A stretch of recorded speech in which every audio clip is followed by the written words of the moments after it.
Evening guys, how are we? My name's Mark from Treasure Hunting Scotland. Just going to dig out this little hole tonight. We had some lovely finds in here and I'm going to re-dig it out and then I'm going to put a video up. Now the reason I've not showed the stuff from the first dig is because I have people that follow me about and if you don't put anything up they can't follow you about. Hey.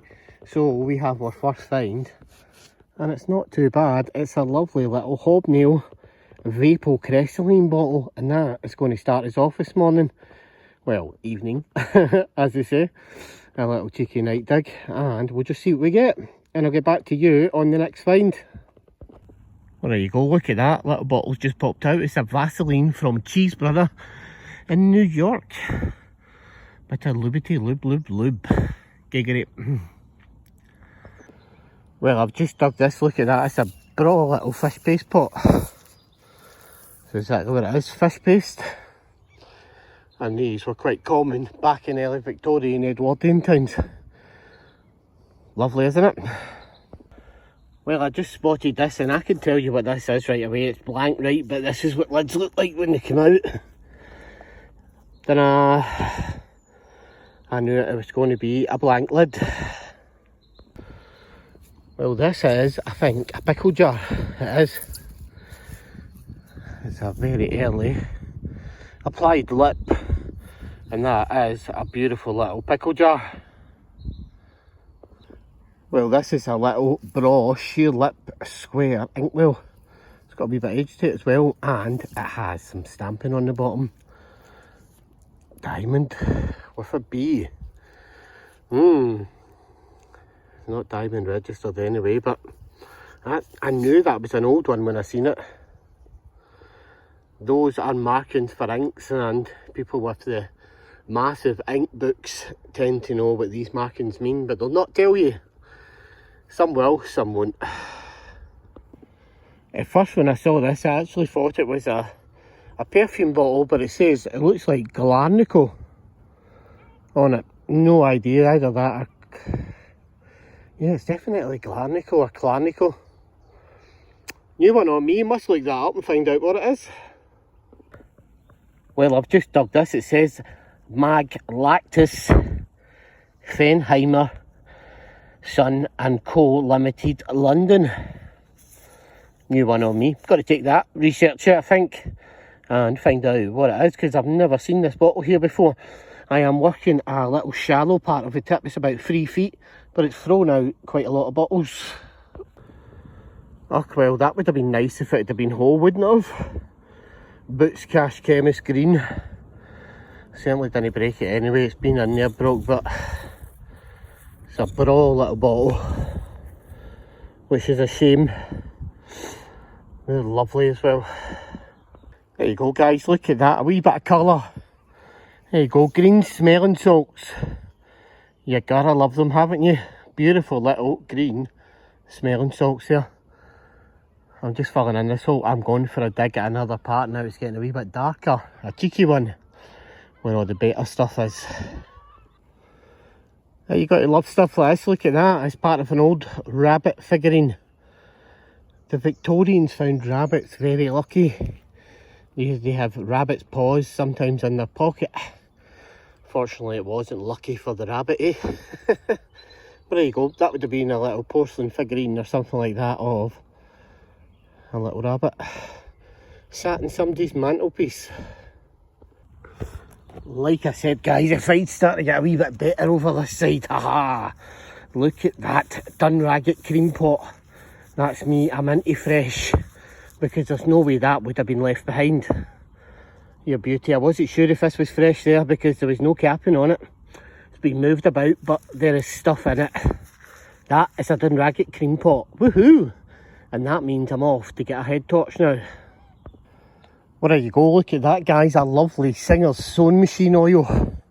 That's a belter. Singer's sewing machine was actually used to make ammunition during World War II. And when the factory closed, they put all the goldfish into the canal. Here's a little fact for you.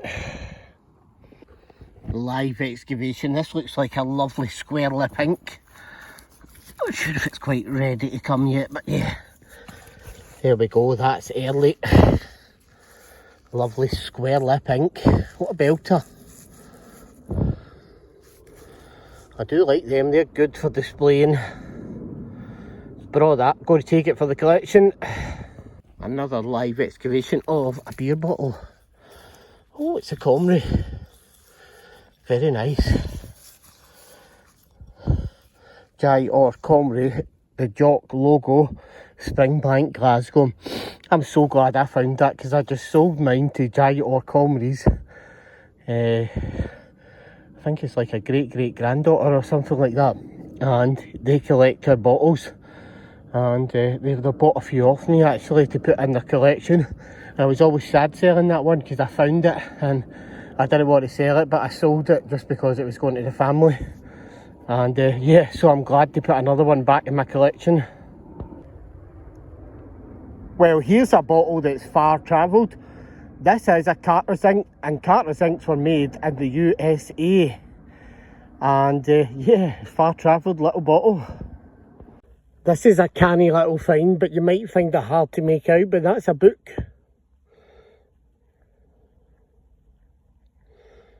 When you focus in, you'll see the writing in the papers. Part of an old book or paper. It's amazing that it survived that long, to be fair. You got to love stuff like that, but... Well, there we go, fresh out, cotton reel ink. I think it's aqua. And it does not have Moncrief stamped on it. A lot of these have Moncrief stamped on them, slightly bigger ones do, rather than the smaller ones, but yeah, nonetheless, beautiful little inkwell. Well, there you go, guys, you've seen this as I'm seeing it. Another beer. Let's see what it is. Da, da, da. It's a plain McEwen's. I can just see McEwen's, it's not the good one, so I am not going to keep it, but it is a McEwen's beer bottle. And there is the money right there. As Jack and Victor would say, there is your bonus bottle.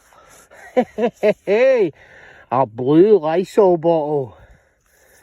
Get in. Cobalt blue Lysol bottle. Your little bonus bottle, as you say. Hey. Yes, what an absolute brammer. Woohoo, nice. That is a cracker. Well, there we go, look at this. Hey, hey, cream pot number 2. Turning into a no bad wee night, isn't it? And some nice bits. I told you this bit was better over here. Another Dunragit preserved cream pot. I'll take it. Very nice. Well, check this out. This says Chateauneuf de Conde. Now, I wonder what that would have been. Brandy, whiskey, wine, who knows? I bet it made you Chateauneuf de Paralytica, eh? I'm going to look that up and find out what it is. Bra little beer bottle there, Henry Kerr, Glasgow. Not one that I've ever seen before.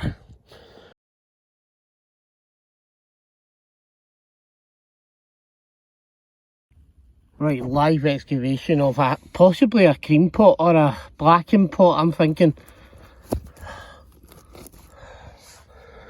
Yeah, blacking pot, look at that, beautifully. They're bra little pots like, hey, but yeah, just a little blacking pot.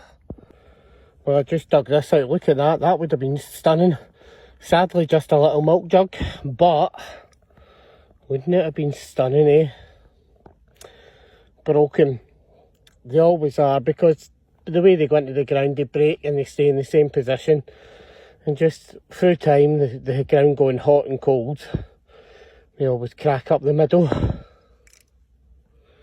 You can see for Auld Lang Syne. Yeah, maybe a whiskey jug actually. See it for Auld Lang Syne.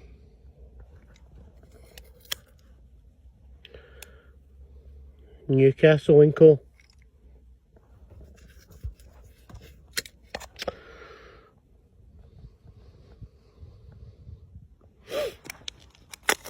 I need to get a better look at this now.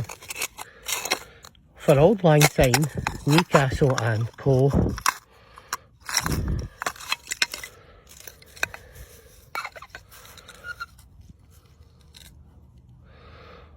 Oh, kindness. Well, it's not often you get a full plate with design on it. Gonna take that just for what it is, and I'm going to put it up into my Etsy shop with a job lot of mudlarking finds. Okay, so there you go. If you want to check out the eBay shop, it's Mudlarky-52, and basically it'll be in the comments in the video down below, and it'll be in the description of the video if you want to buy any of the bottles. Some of them are going in to the eBay shop. Well, look at that. We've just dug this out. Beautiful hobnail Pliny ammonia bottle. Ammonia was quite common back in the day. They used it for everything, washing dishes, utensils, a lot. Well, yeah, quite common to see an ammonia bottle. Mostly stonewares, but you do get them in glass hobnails as well. And the reason they have hobnails is so if you reached in the dark, you didn't mistake it for your medicine. Because the hobnail showed you that it was poison. Well, this is a nice early one. It says G Muir, 285 York Street, Glasgow. I'm assuming that's G&C Moors. There's no checking on it. It is a blob top, so it is an early one. But yeah, there you go. Probably before it became G&C Moors. A nice early, which probably was a beer. This should clean up better when I get it home. And you know what they say, what do you call half a rabbit? Well, he's called Rab. It's half a rabbit, man. And he will clean up better when we get him home. If he's not a rabbit, he's definitely a donkey or something like that. I would have went for a rabbit, just with the big ears, but I think it's a lead rabbit. Could be wrong, but we'll see when we get it home. There you go, look at that. That is an old bone, and it was actually crafted into a comb.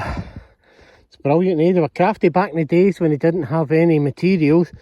They used to make hairbrushes and combs out of little bones. Actually, a lot of people think these were sauces. In fact, they are vinegar bottles. They contain distilled vinegar. A lot did contain, I've seen sauce in them as well, so you can never tell. But the original use for them was vinegar, as far as I'm aware. Well, I just dug this up. That is a cracking bit of milk glass. Isn't it just? Bit of the original label, but the milk glass is absolutely stunning. I do like that. Well, there you go. There's something you don't see. Another stunning bit of milk glass, 2 in one night. Creme Simon. Beautiful little bit of milk glass. Well, there we go. Lovely little Harleen for the hair. It's been a hard little dig, this, but yeah, we are getting stuff. Beautiful little hair restorer bottle. I'm assuming that must have made your hair grow back in Victorian times. Well, just dug this out a bit earlier on. It's dried out now because I couldn't read it. I had to give it a good wipe. Irvine Pharmacist, Glasgow and Clarkston. That's a beautiful little medicines bottle from early Victorian times. Well, I just dug this AG Bar Glasgow cod bottle on yourself in its hole. Bars cod. Can't beat it, can you? A wee cod. Woohoo!